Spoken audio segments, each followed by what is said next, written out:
Don't panic, ladies and gentlemen. You are being filmed for reasons of national security. The government believes terrorists are among us, and our unintelligence services have narrowed the list of suspects down to everyone in the fucking country. In order to protect your freedom, we must give up all of our privacy and much of our liberty. Laws are in place allowing tens of thousands of state snoopers to listen to your phone calls, read your emails, check your bank accounts, and examine every keystroke of your internet activity. Every page, every search, everything you do. But it's okay, because if you have nothing to hide, you have nothing to fear. Does anybody else have a problem with that? I know I do. It's a bit like being ass raped and then told by the rapist, it's okay, I washed my dick. Honestly, it's a really clean dick. I polish it every day, all the way to the hilt. Oh yeah.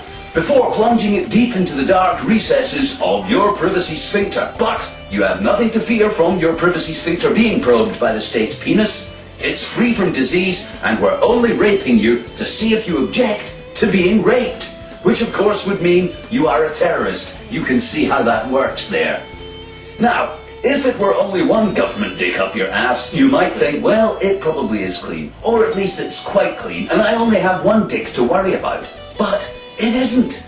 Under anti-terror laws in the US and UK, tens of thousands of minor-ranking civil servants can shove their probing penis of inquiry deep into the orifice of your anus privatus. Goons from Social Security, Welfare, the Coast Guard, Health Service, even the garbage collectors and school rectors can search your bank records, phone calls, and web activity. Isn't that too many dicks? Can we really be sure they're all clean?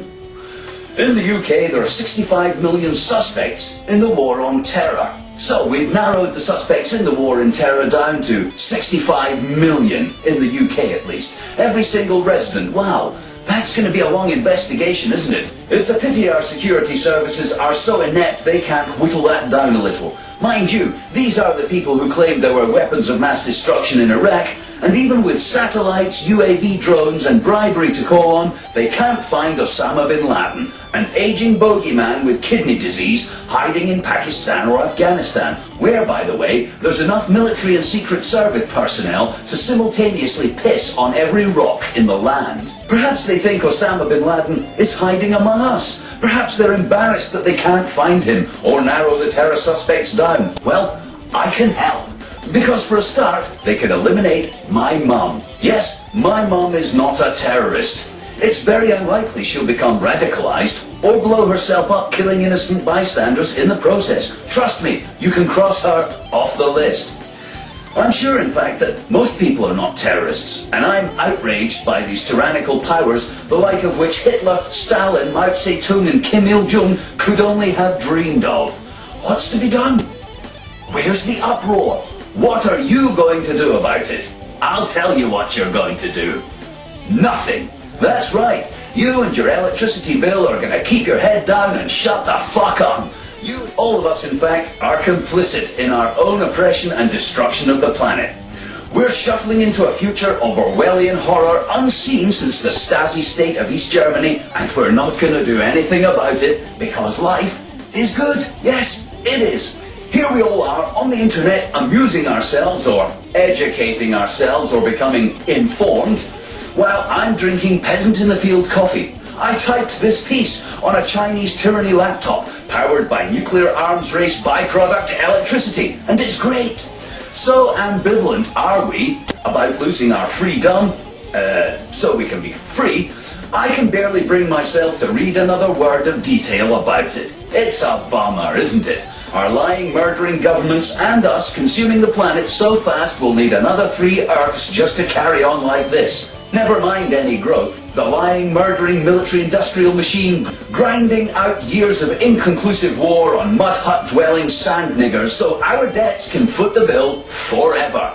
The war on terror isn't going to end. It's way too profitable. And anyway, it's a great excuse to oppress any dissent about the real problem. Consumerism. That's right, the war on terror is a fucking nonsense. Oh, 3,000 people died in 9/11 and we killed 1 million brown people for having oil. Trivial, petty, irrelevant lies. 100 species go extinct every day. Our forests have been decimated, the oceans are being emptied and they're acidifying. Our atmosphere has been irrevocably altered by the Industrial Revolution and 500 atomic bombs detonated in it. All of this while we watched, shopped and scratched our arse. Not only will we allow our government to fuck our privacy sphincter anytime they want, as long as the shops are open, we'll continue to stand by idle as a few wealthy bankers who have all the money anyway preside over the further destruction of Earth to become even more powerful. So, let's just bend over, people. Bend over, part our butt cheeks and enjoy the reaming of our private life by fascist minions. We earned it. We created it. And you know what? We deserve it.